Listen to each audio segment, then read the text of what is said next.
안녕하세요. 눈뜨는 인생입니다. 오늘 소개할 책은 철학은 어떻게 삶의 무기가 되는가 입니다. 이 책은 50가지의 철학과 사상으로 구성되어 있습니다. 이 중 일부를 골라 요약하여 읽어드립니다. 저자는 야마구치 슈, 출판사는 다산 초당입니다.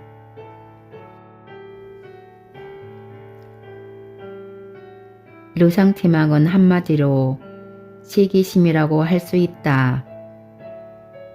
니체는 우리가 갖고 있는 본래의 인식 능력과 판단 능력이 르상티망에 의해 왜곡될 가능성이 있다고 지적했다. 르상티망에 사로잡힌 사람은 르상티망을 일으키는 원인이 된 가치 기준에 예속되고 복종함으로써 그 감정을 해소하려고 한다. 주위의 모든 사람이 명품 가방을 갖고 있는데 자신만 없는 상황을 상상해보자. 같은 수준의 명품 가방을 구입함으로써 자신이 품고 있던 르상티망을 해소하는 사람이 적지 않다.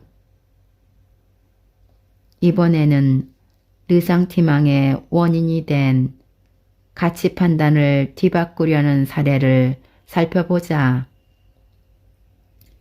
니체에 의하면 르상티망을 갖고 있는 사람은 대부분 용기와 행동으로 사태를 호전시키려 들지 않기 때문에 르상티망을 발생시키는 근원이 된 가치 기준을 뒤바꾸거나 정반대의 가치 판단을 주장해서 르상티망을 해소하려고 한다. 고급 프렌치 레스토랑에 갈 필요 없어. 파스타 체인점으로 충분해. 이 주장에는 고급 프렌치 레스토랑은 격이 높고 파스타 체인점은 격이 낮다는 가치관을 일부러 뒤집어 보이려는 의도가 내포되어 있다. 고급 프렌치 레스토랑이라고 불리는 가게들은 이미지 세계에만 존재하는 추상적인 상징에 불과하다. 추상적인 상징과 실제 레스토랑을 비교해 어느 쪽을 좋아하고 싫어하느냐고 논의할 수 없는 노릇이므로 처음부터 이러한 비교는 무미하다.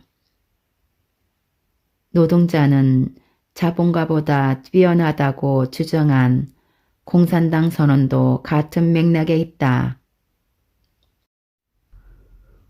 우리는 종종 상황이나 주변과의 관계를 위해 인격을 달리 포장할 때가 있다. 심리학자 융은 인격 가운데서 외부와 접촉하는 외적 인격을 페르소나라는 개념으로 설명했다.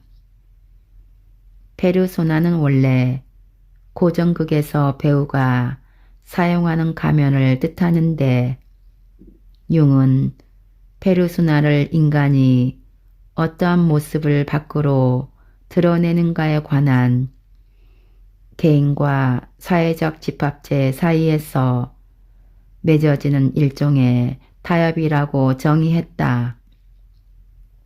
즉, 실제 자신의 모습을 보호하기 위해 만들어낸 가면이 페르소나라는 것이다. 사람의 인격은 다면적이어서 우리는 실제로 어떤 장소에서 걸치고 있던 페르소나를 다른 장소에서는 또 다른 페르소나로 바꿔 쓰면서 어떻게든 인격의 균형을 유지해 살아간다. 인간이 어느 정도 마음 편히 살아가고자 한다면 일종의 다중인격도 필요하지 않을까. 오늘날 혁신은 많은 기업들의 가장 중요한 과제다. 개인의 창조성과 혁신의 관계는 그리 단순하지 않다. 외부의 자극으로 개인의 창조성을 높일 수 있을까?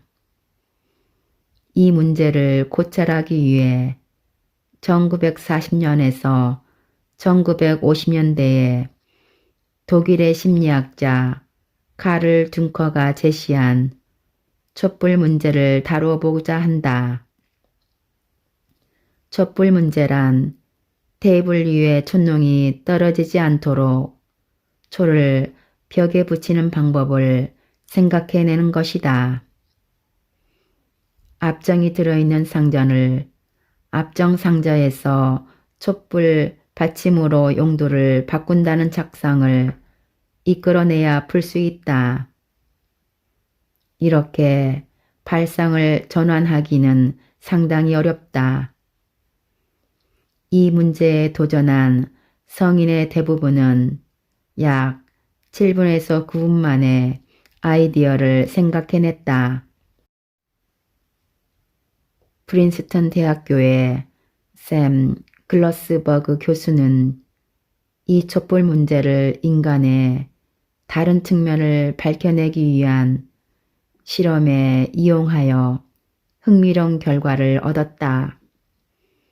그가 피시험자들에게 이 문제를 내면서 답을 빨리 찾아낸 사람에게 그에 상응하는 대가를 지급하겠다고 약속했더니 아이디어를 얻기까지 걸리는 시간이 눈에 띄게 늘어났다. 다시 말해 대가를 지급하기로 약속한 결과 창조적으로 문제를 해결하는 능력이 향상되기는커녕 오히려 저하되었다. 교육심리학에서는 이외에도 다양한 실험으로 대가, 특히 예고된 대가가 인간의 창조적인 문제 해결 능력을 현저히 훼손한다는 사실을 밝혀냈다. 이 실험 결과는 통상 비즈니스 세계에서 상식적으로 이루어지는 성과급 정책이 큰 의미가 없을 뿐만 아니라 오히려 조직의 창조성을 저해한다는 사실을 시사한다.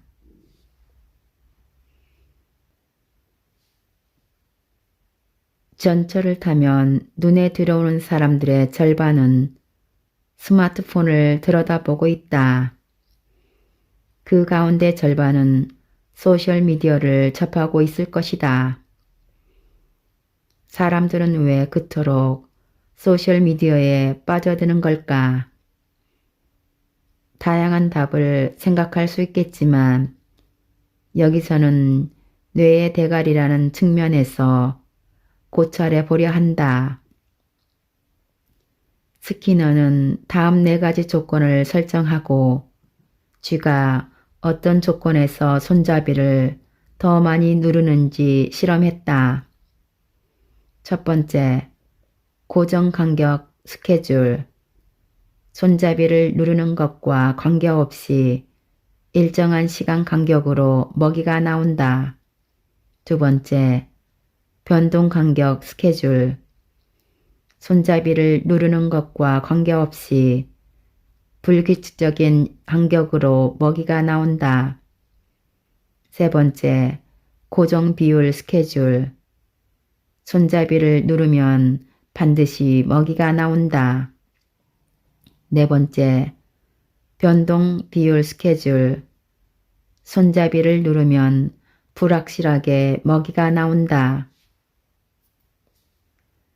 스키너의 실험에 따르면 손잡이를 누르면 반드시 먹이가 나오는 세 번째보다 손잡이를 누르면 불확실하게 먹이가 나오는 네 번째를 쥐는 더 많이 눌렀다. 이는 행동 강화에 관한 실험으로 행위는 그 행위로 인한 대가가 반드시 주어진다는 것을 알고 있을 때보다도 대가가 불확실하게 주어질 때 더욱 효과적으로 강화된다는 것을 밝히고 있다.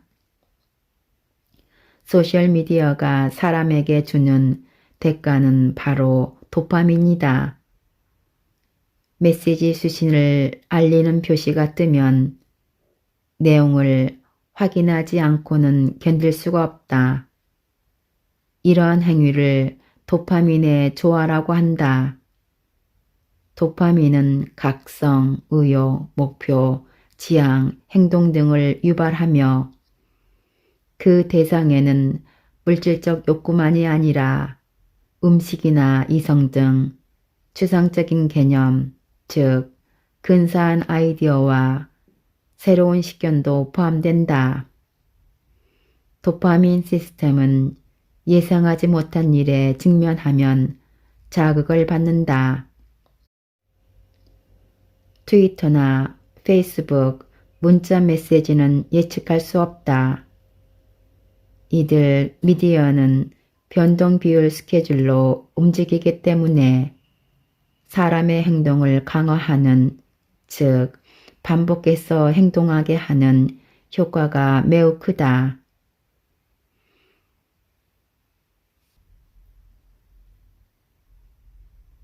사르트르는 대표적인 실존주의 사상가다.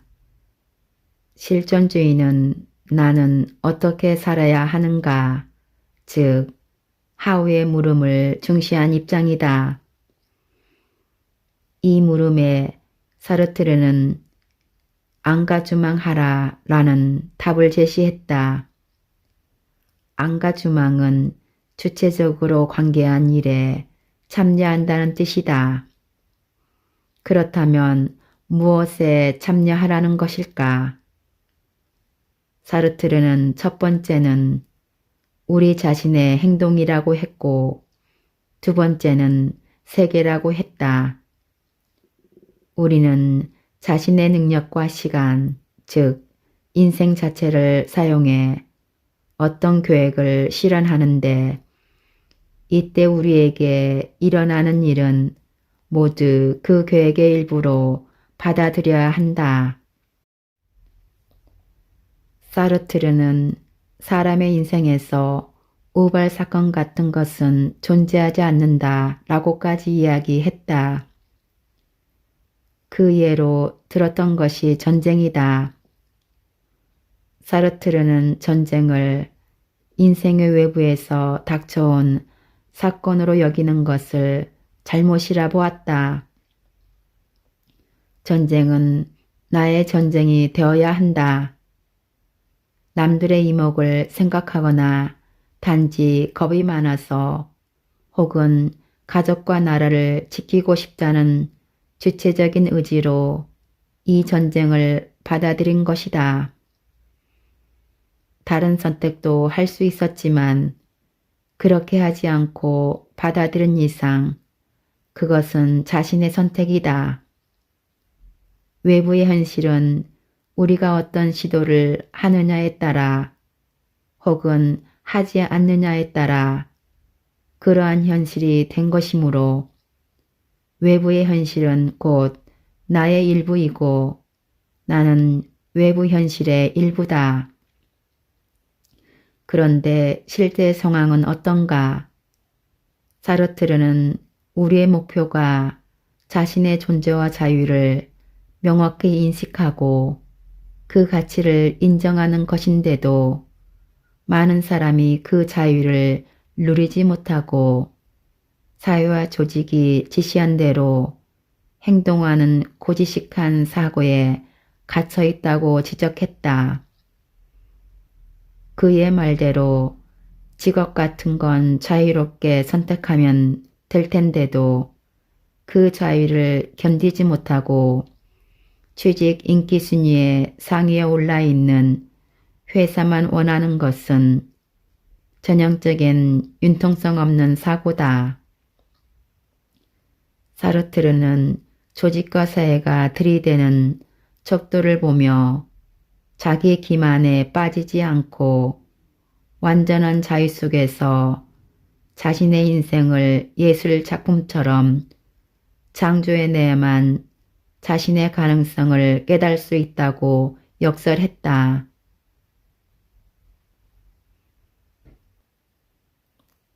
나치 독일이 유대인 학살 계획을 꾸밀 때 600만 명을 처리하기 위한 효율적인 시스템 구축과 운영에 주도적인 역할을 한 아돌프 아이히만은 아르헨티나에서 망명생활을 하다가 1960년 이스라엘 정보기관인 모사드에 체포되어 예루살렘에서 재판을 받고 처형되었다.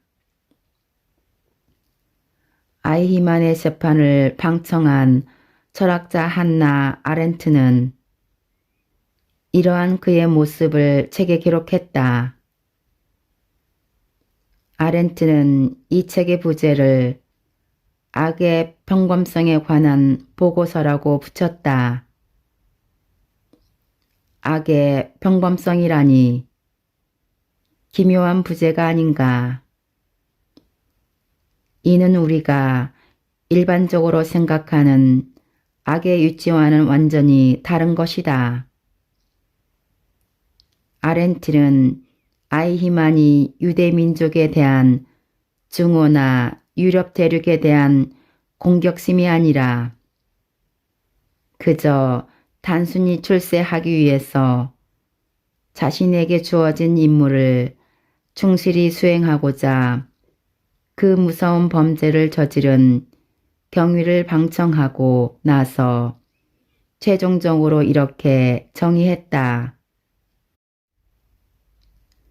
악이란 시스템을 무비판적으로 받아들이는 것이다. 아렌트는 악을 의도하지 않고 수동적으로 저지르는데 악의 본질이 있다고 보았다. 인류 역사상 어디에서도 유래를 찾아볼 수 없는 악행은 그 잔인함에 어울릴 만한 괴물이 저지른 것이 아니라 생각하기를 멈추고 그저 시스템에 올라타 그것을 햄스터처럼 뱅글뱅글 돌리는 데만 열심히 하던 하급 관리에 의해 일어났다. 평범한 인간이야말로 극도의 악이 될 수 있다.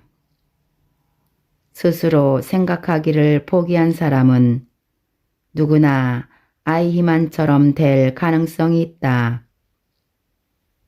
그 가능성을 분명히 인식하고 사고하기를 멈추면 안 된다고 아렌트는 호소했다. 6.25 전쟁 당시 미국은 포로가 된 수많은 미국 병사들이 단기간 내 공산주의에 쇠뇌당하는 사태에 당황했다. 누군가의 사상과 신조 또는 이데올로기를 바꾸자 할 때 우리는 일반적으로 반론을 강하게 호소하여 설득하거나 고문을 가하지 않고서는 어렵다고 생각한다. 하지만 중국이 실제로 행한 방법은 포로가 된 미군에게 공산주의에도 좋은 점이 있다라는 간단한 메모를 적게 하고 그 보상으로 담배나 과자 같은 아주 사소한 것을 주는 것이었다. 단지 이것만으로도 미군 포로는 착착 공산주의로 돌아섰다. 이해하기 힘든 이 사태를 인지 부조와 이론으로는 설명 가능하다. 미국에서 나고 자라 공산주의는 적이라고 생각해왔다. 그런데 포로가 되어 공산주의를 옹호하는 메모를 적었다. 실제로 받은 것은 담배와 과자 정도의 소소한 보상일 뿐이다. 이래서는 사상과 신조에 반하는 메모를 적었다는 심리적 압박에서 벗어나지 못한다. 이 죄책감의 원인은 공산주의는 적이라는 신조와 공산주의를 옹호하는 메모를 적었다는 행위 사이에 발생하는 부조화이므로 이 부조화를 해소하려면 어느 한쪽을 변경해야만 한다. 이때 공산주의를 옹호하는 메모를 적은 것은 사실이기에 이를 바꿀 수는 없다. 그렇다면 변경할 수 있는 것은 공산주의는 적이라는 신조 쪽이다. 그리하여 이 신조를 공산주의는 적이긴 하지만 몇 가지 좋은 점도 있다고 수정함으로써 자신의 행위와 신조 사이에서 발생하는 부조화의 강도를 낮추는 것이다. 우리는 신념의 행동을 결정한다고 생각하지만 실제로 인간관계는 그 반대라는 사실을 인지부조화 이론은 시사한다.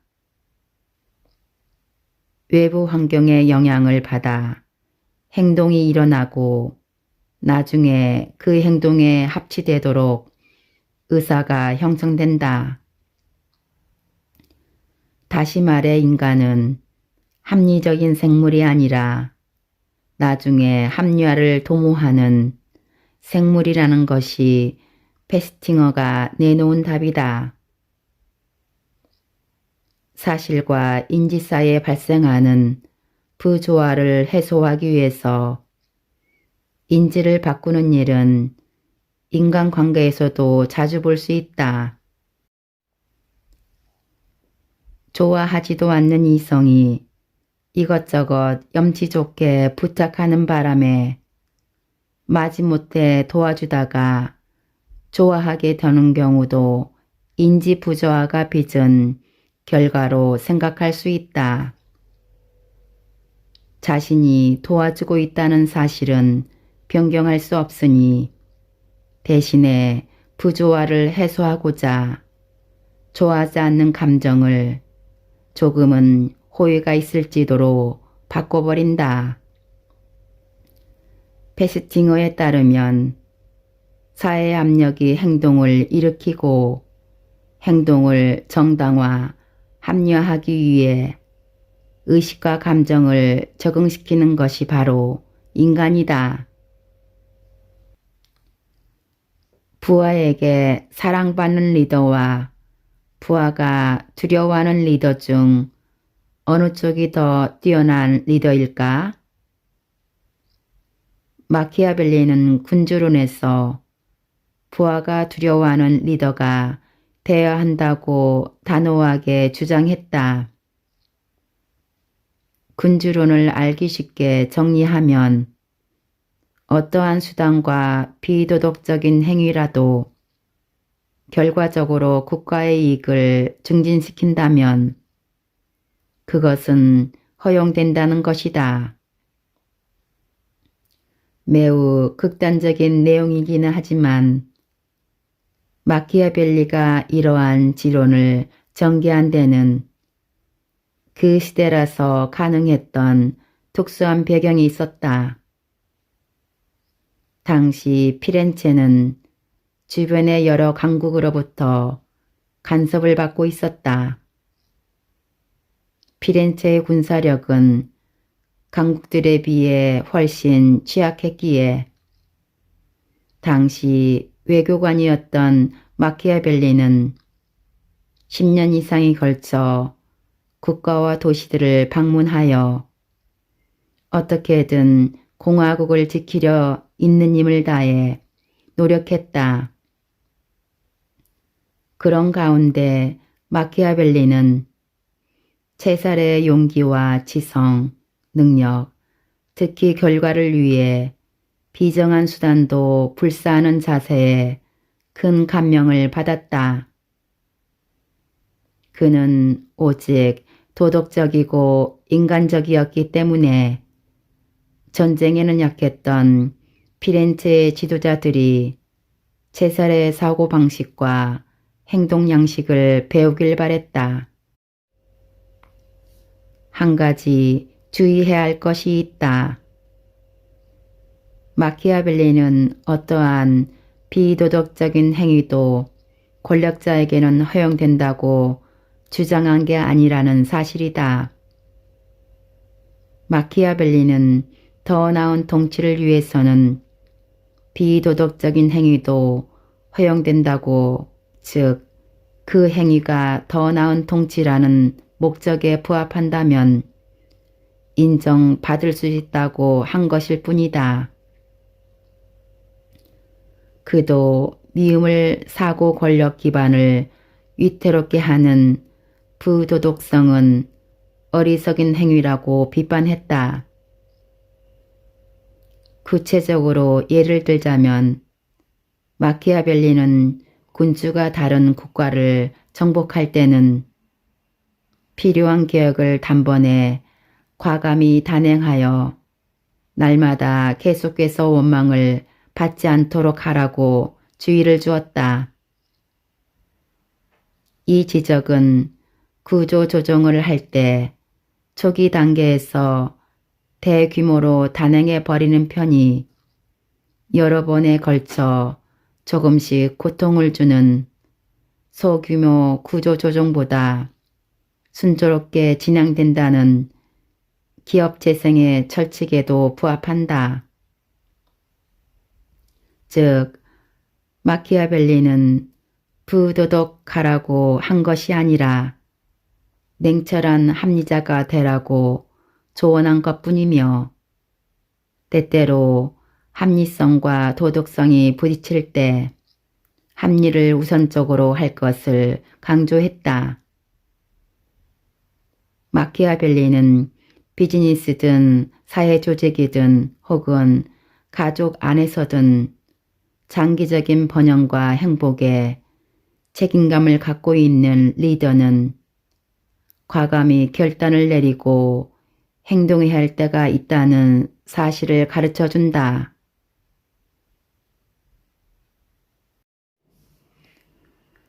악마의 대변인이란 다수파를 향해 의도적으로 비판과 반론을 제기하는 사람을 뜻한다.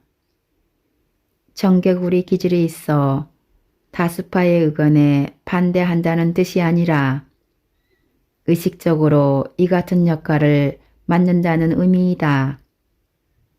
존 스튜어트 밀은 저서 자유론에서 건전한 사회를 실현하는데 반론의 자유가 중요하다고 거듭 지적했다.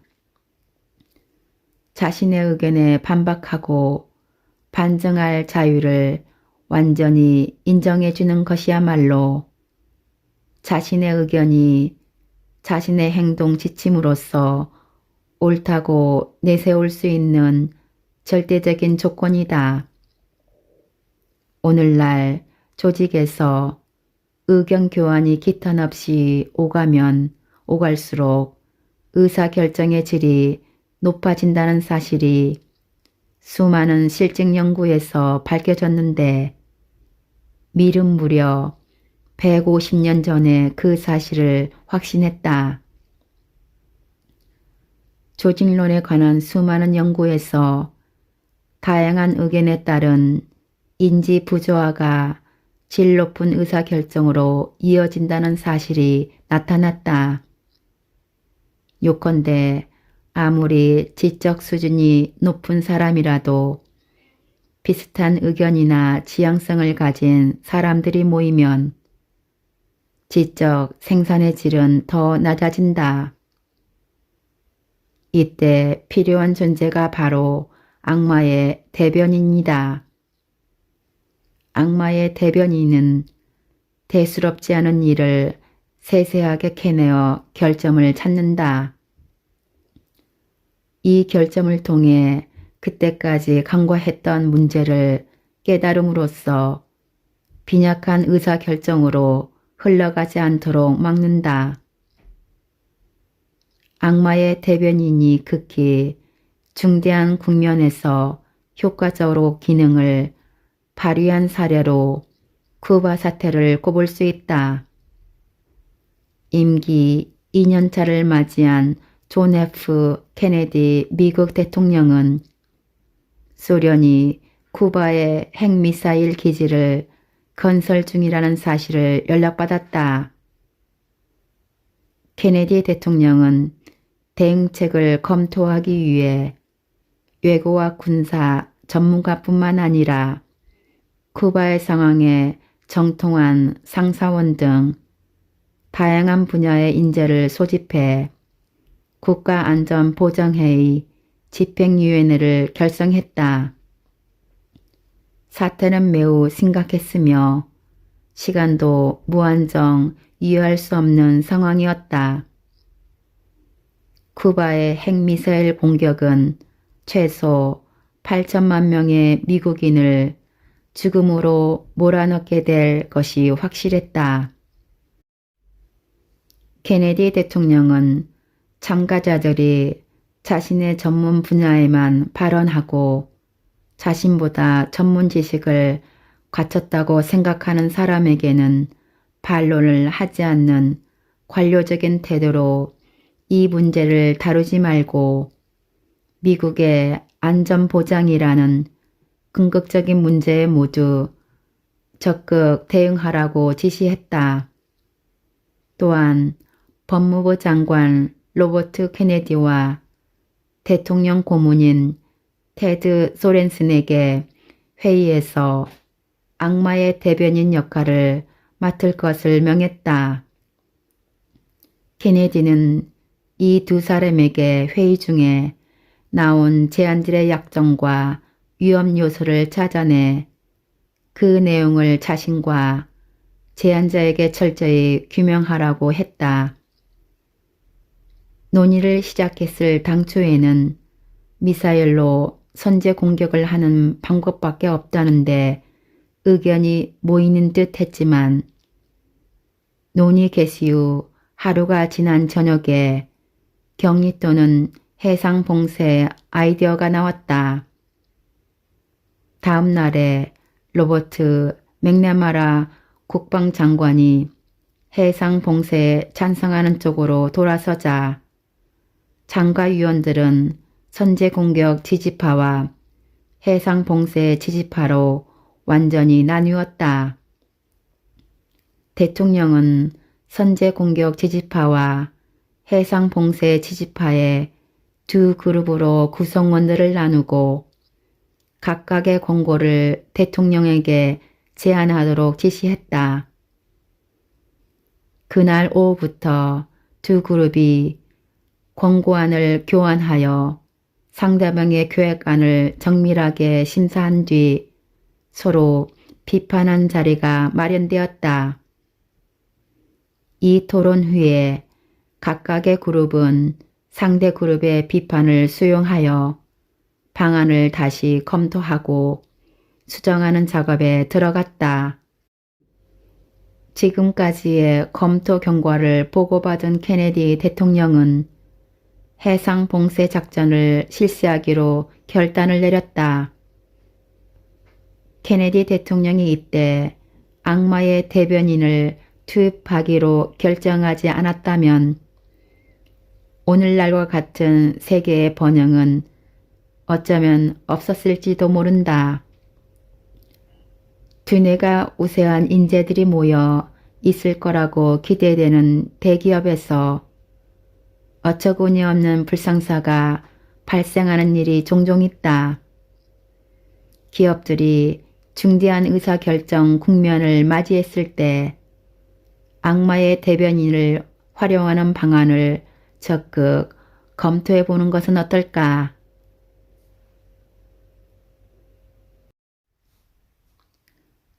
과학사회학의 창시자인 로버트 킹 머튼은 좋은 조건의 환경에서 일하고 있는 연구자는 뛰어난 연구 실적을 올림으로써 한층 더 좋은 조건을 얻게 된다는 이익우익성의 누적 메커니즘을 지적한다. 머튼은 이 메커니즘을 마테 효과라고 명명했다. 저명한 과학자의 글은 성과가 실제보다 부풀려지거나 확대된 형태로 승인되는 한편 무명 과학자에게는 그런 혜택이 주어지지 않는다. 우리는 항상 이해력이 빠른 아이를 사랑하는 한편 좀처럼 실력이 늘지 않는 아이는 아주 짧은 기간 내에 포기하는 나쁜 습성을 갖고 있다.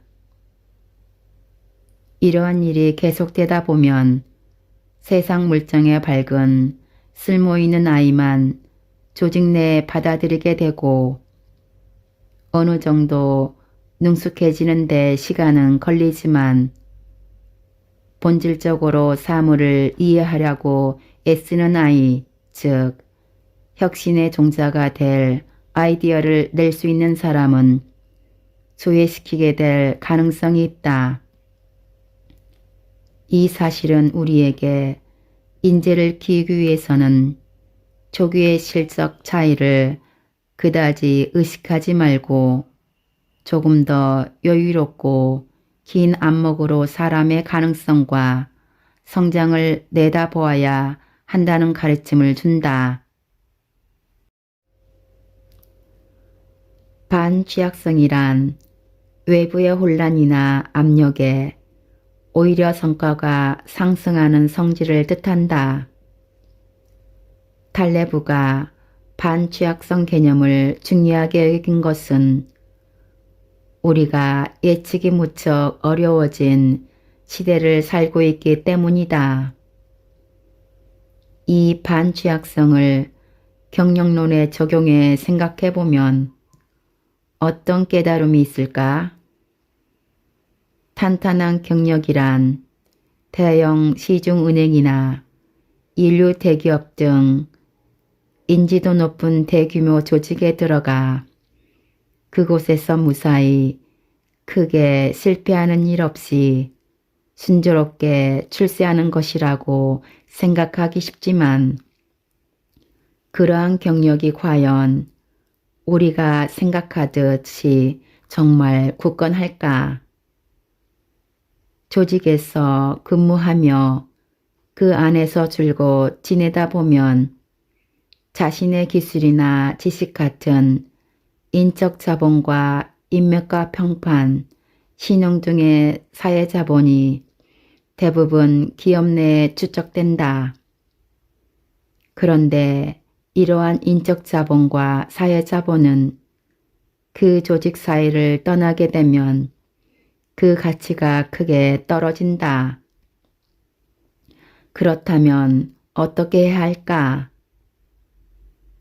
가능한 한 젊을 때 많은 실패를 맛보는 것, 여러 조직과 커뮤니티를 경험하면서 인적 자본과 사회 자본을 한 장소가 아닌 분리된 여러 장소에 형성하는 것 등의 요건이 중요해진다. 하나하나의 조직과 커뮤니티는 취약할지도 모르지만 무엇보다 중요한 것은 조직과 커뮤니티의 존속보다도 그 사람의 인적 자본과 사회 자본의 축적이다. 이 고철을 꾸준히 해나가면 탈레브가 지적하는 반취약성이라는 개념이 우리가 생각하는 성공 모델이나 성공의 이미지를 바꾸라고 재촉한다는 걸 알게 된다. 오늘날처럼 앞일을 예측하기 어렵고 불확실성이 높은 사회에서 겉으로 보기에 강건해 보이는 시스템이 실은 매우 취약하다는 사실이 점점 더 드러나고 있다. 자신이 속한 조직이나 경력에 반취약성을 어떻게 끌어들여 활용하느냐가 앞으로 중요한 과제가 될 것이다. 시장에서 무언가를 팔려고 할 때 너무 높은 가격을 매겨 놓으면 팔리지 않을 것이고 너무 낮은 가격을 책정하면 지속적으로 공급할 수 없기 때문에 두 경우 모두 시장에서 사라지게 된다. 그러니 시장에서 장사를 계속하려면 적정한 가격으로 판매해야 한다. 이처럼 시장에는 너무 비싼 가격이나 너무 싼 가격을 조정하는 압력이 작용하기 마련이다. 그렇다면 이 압력은 누가 가하는 것일까? 애덤 스미스는 이를 보이지 않는 손이라고 명명했다.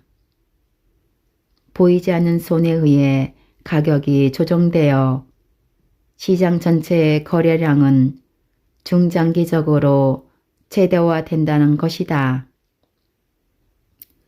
경영학에서는 기본적으로 경영을 지평하는 주체자의 이지적인 고찰로 가능한 최적에 가까운 해답을 내려는 태도를 전제로 한다. 하지만 그렇게 제한된 가격과 시장에서 자연 도태 과정을 거쳐 형성된 가격 중 어느 쪽이 더 타당한지를 생각해 보면 답은 분명 후자다. 이 시스템을 시장의 가격 결정에만 이용하기는 아깝다. 보이지 않는 손이라는 휴리스틱한 지적 시스템을 실무에 활용한 사례를 하나 소개하겠다. 휴리스틱이란 엄밀한 분석에 의하기보다 제한된 정보만으로 즉흥적이고 직관적으로 판단, 선택하는 의사결정 방식이다. 연구소의 넓은 뜰에는 잔디가 심어지고 그 주변에는 강당과 기숙사 등 4동의 건물이 세워졌다. 문제는 최대한 많은 양의 잔디를 남기면서 이 4건물을 연결하는 길을 만들려 하는데 어떤 정보들을 어떻게 처리해야 편의도 추구하고 잔디도 보존해 균형의 최적화를 꾀할 수 있을까 하는 것이었다. 이 경우 4건물 사이의 교통 수요량을 조사한 뒤 일정량 이상의 통행량이 있는 경로에 길을 내는 방법, 즉 수학의 그래프 이론을 이용한 접근이 자연스러웠다. 하지만 나는 그런대로 만족할 만한 해답을 시간과 노력을 들이지 않고 얻을 수는 없을까 하고 초점을 두었다. 그래서 휴리스틱 접근법을 채택할 것을 제안했다. 4개의 건물을 세운 뒤 잔디를 남긴 채 1년쯤 그대로 둬보자는 것이었다. 사람의 이동 패턴에 따라 잔디가 조금씩 벗겨질 것이다. 그러면 잔디가 많이 벗겨진 곳을 통행량이 많은 경로로 판단해 그 부분만 도보를 설치하면 된다. 설치자의 이지적인 고찰에 의해 판단하는 접근법을 버리고 어디에 사람이 많이 모이는지를 시장의 선택에 맡겨보는 것이다. 주체적으로 최적의 해답을 구하기 위한 기술인 논리사고가 강세인 오늘날에는 무엇이 정답인지 잘 모르겠다. 그저 되어가는 형편대로 결정하자는 태도가 포기로 비칠지도 모른다. 하지만 모든 최적의 정답을 스스로 도출할 수 있다고 생각하는 것이야말로 지적인 오만이 아닐까? 일이나 상황의 관련성이 점차 복잡해지고 한층 더 역동적으로 변해가는 현대사회에서는 이지적인 톱다운 사고의 의지에 최적의 해결에 도달할 수 있다고 믿는 태도는 지적 오만을 넘어 우스꽝스럽기까지도 하다. 바야흐로 최적의 해답을 최적의 접근법으로 찾으려고만 하지 말고 만족할 수 있는 해답을 휴리스틱으로 추구하는 유연성이 필요한 시대다. 지금까지 철학은 어떻게 삶의 무기가 되는가에서 일부 요약 발췌하여 읽어드렸습니다. 감사합니다.